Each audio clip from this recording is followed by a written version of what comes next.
I'm delighted to be here. First of all, let me just say that the stories that we've heard so far and continue to hear throughout the course of the day are just absolutely inspiring.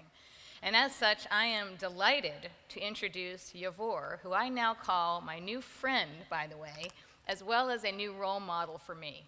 Yavor has a phenomenal background. He grew up in Bulgaria, he studied in Germany, he then joined Siemens and worked in Germany as a management consultant for a little bit over 3 years, and then was asked to head out to Mexico to run a factory, not having spoken Spanish before, not having lived in that environment or worked in that environment before, but took it on with great delight and looked forward to the change, both from a cultural perspective, from a work perspective, and from a leadership perspective. And now he's headed on to Shanghai to be a leader at another factory there, a manufacturing plant that's actually a joint venture between Siemens and a Chinese state-owned company.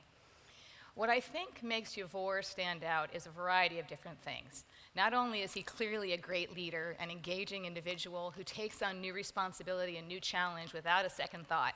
He already speaks 4 different languages and is now teaching himself Mandarin to make sure that he can actually blend into the environment to the best of his ability. And again, taking it on with vigor and energy. But he also is someone who willfully and considerably thinks about the fact that good business is directly linked to social impact. And social impact and community investment have nothing soft about them, right? These are the things that we need to do in business today. And as young leaders, all of you around the globe, to actually make an impact, not only on employee engagement, but on the bottom line. I'd also like to mention that he also, in addition to this wonderful career and all that he brings to the table, he's got a 1-year-old little baby named Leon, which I understand came about after extensive negotiation with his wife. So that, extensive negotiation, quote unquote, the exact words. And so he's doing it all with all of his experience around the globe and raising a family.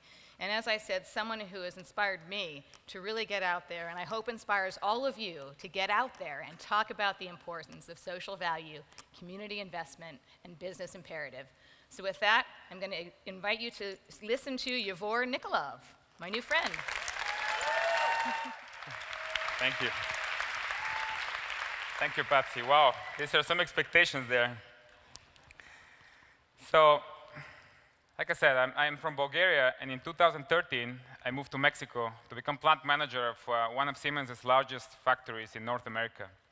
It is located in Monterrey, in the north of Mexico, and employs approximately 1,500 people.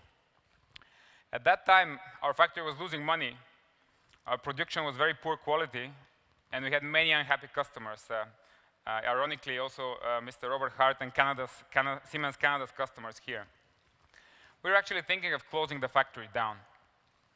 70% of our employees there are women from the local community, and they face many social challenges. For example, half of all families in this community are raised by single mothers. School absenteeism and dropout rates are very high. Cancer and diabetes rates are among the worst in the world. Nutritional habits are poor, with very excessive intake of sugar, processed foods, and red meat.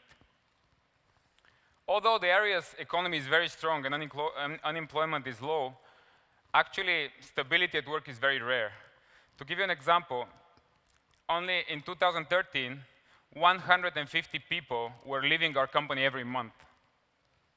That's hardly a good environment for a working mother or her children. So we realized that in order to turn around our business and save our factory, we needed to create a better environment for our people that actually choose to stay with us and not to go to one of the many other companies across the street.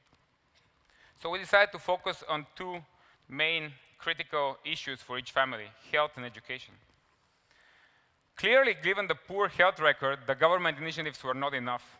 And we, as a factory, as an employer, were in a unique position to influence the health habits of our employees. Why? Because they spent most of their days with us.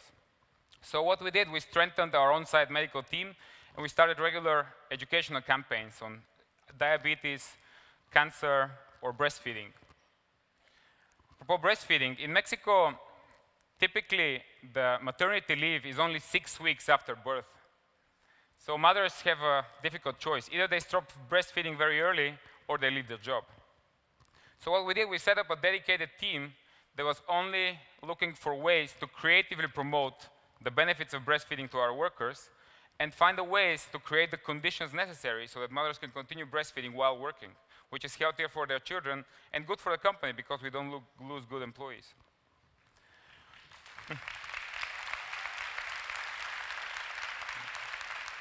We also helped our employees on education. We partner with a large online university in Mexico, University of Guanajuato, and we give out 40 scholarships per year to outstanding production workers who can then attend classes and study in a dedicated classroom we set up in our factory. That's probably the only chance these people have to finish their high school or university degree, which many of them started but had to drop out due to pregnancy or needing to work for their families. We also help their children. We give out school aid and computers to 50 children of our production employees each year with outstanding results at school. To also help further education in the community, our employees volunteer at a local school where they hold workshops with children on nutrition, energy, and sustainability. The school principal told us that the days when Siemens comes to the school are actually the only ones with full attendance in the whole year. This pilot project was so successful that Siemens took it up and replicated it in other parts of Mexico, Costa Rica, and Guatemala as part of a partnership with United Way. It's a global NGO focused on education. So with all these actions, we impacted positively the lives of 1,500 employees and their families. Their work environment is more stable. Instead of 150, now less than 20 people leave our company every month, which is half the rate in this region. Also, they're more knowledgeable about their health, and they have access to medical care.